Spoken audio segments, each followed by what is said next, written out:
Welcome back to Arsenal News TV, and today we're going to look at the Arsenal player ratings versus Fulham, and we're going to look at how the Gunners got on individually in their Premier League clash versus Fulham at the Emirates Stadium. So the first person on the list is Matt Ryan, and he couldn't keep out Maja's penalty on just his second start, but will be happy to have been given another opportunity to play for the club he supported as a boy.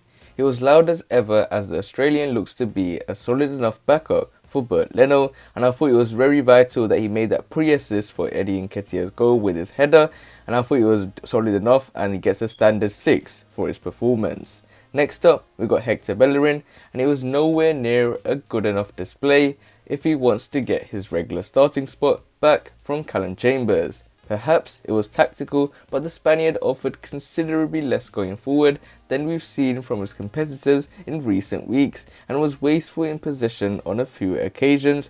And I thought Hector Bellerin done nothing in terms of trying to get to Callum Chambers, because he never went forward. The only times he went forward, he made that one cross, and it was a brilliant cross for Dani Ceballos. But other than that, he was just sitting back, and I thought it was awful in my opinion. And for his performance today, he deserves a 5. Next up, we got Rob Holding, and he was starting his 5th game of the season.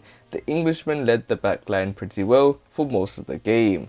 He was calm and vocal throughout when compared to the ball rush members of the back 4 around him. And I think you can clearly see that Rob Holding is solidifying that right centre-back spot for him, like he did a few times ago before.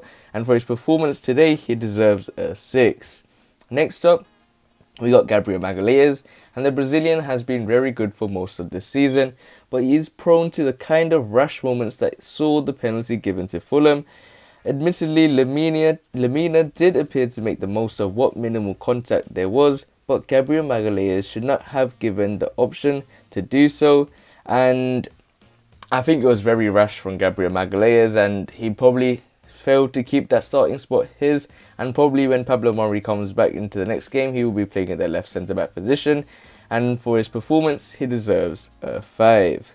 Next up, we got Granit Xhaka, and it was probably his worst game since switching to the left-back position in recent weeks. He showed heart and was on the wrong end of a few hefty challenges, but he probably proved today that he is not a long-term option as backup for Kieran Tierney, and the Gunners will be probably scratching their heads after not signing a left-back in the January transfer window, because now you have to do with players such as Cedric Soares in that position. He's not a natural left-back. Granit Xhaka is not a natural left-back, and you can see that every team will see that as a weakness and attack that side. And for his performance, he deserves a 5.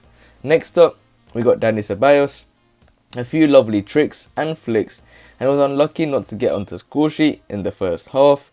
However, the Spaniard's possibility to take too many touches on the ball slowed down play in a game where Arsenal needed to move the ball quickly to break down Fulham's resolute defence. But it was unlucky for him to not get that goal, because that would have done him a world of confidence, but we'll have to keep moving on as a team.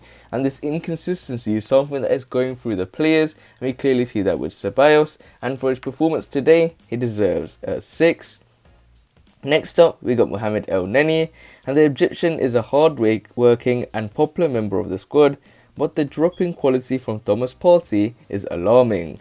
He is far too slow and conservative in possession again when Arsenal needed that speed in the middle, and you can clearly see there's a huge drop-off in quality from Partey to El Neni, and he gets a 5 for his performance. Next up, we got Bukayo Saka, and he was direct and aggressive with his running, which is what Arsenal needed, but considerably quieter than in the game against Slavia Prague on Thursday night. He looked the most likely, and had been wearing smaller shoes, the Gunners may have won the game. And the reason being to wear smaller shoes, if he got that shot more cold and went to the back of the net in like the 80th or 87th minute, that would have been a 1 goal. But unlucky from Saka, but for his performance, he deserves a 7.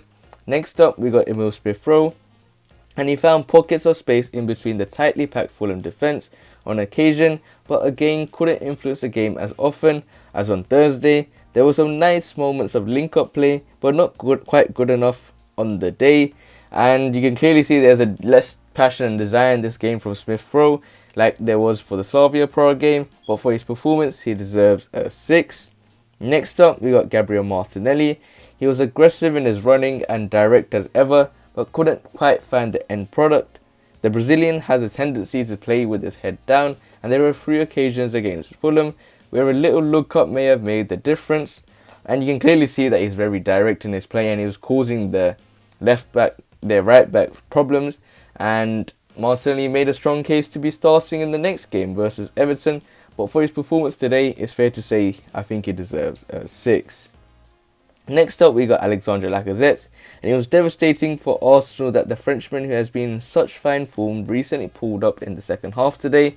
It was not his best game before going off, but with Aubameyang also out, the Gunners suddenly find themselves without a senior striker, and hopefully Lacazette's situation isn't that bad, and hopefully he'll be able to play in the game versus Everton. At least one of the strikers will hopefully be available for the game versus Everton, because the Gunners can't be without a senior striker, because we don't want to put the likes of Martinelli, which I do want to see in my opinion, but when you want got two top strikers and none of them play, that's very sad. But for his performance he deserves a 6. Now we move on to the substitutes, and the first person that came on was Thomas Partey. And Arsenal's midfield looked more assured once he came on, but again a few slow moments on the ball stopped any momentum Arsenal threatened to build up.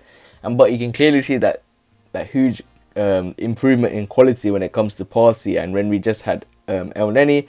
But for his performance, I think it's fair to say he deserves a 6 for his performance. Next up we got Nicola Pepe. Almost immediately had Arsenal level with a shot cleared off the line, but a tremendous save from Areola stopped him from impacting the game from the bench once more. And you're clearly starting to see Nicola Pepe has had a huge turnaround in form, someone that's starting to show Mikel, starting to show Arsenal fans, starting to show everyone related to Arsenal that he will be a top player. And there's something in the mindset that we've been talking about previously, and that's where he gets the 6 for his performance. And finally we got Eddie Nketiah. And the England under-21 international has been something of a forgotten man in recent times, but out of nowhere, he could be set up to give a run in the team with Lacazette's injury and Aubameyang's illness. He stepped up today with a classic poacher's finish right at the death, and will need to do the same possibly next week.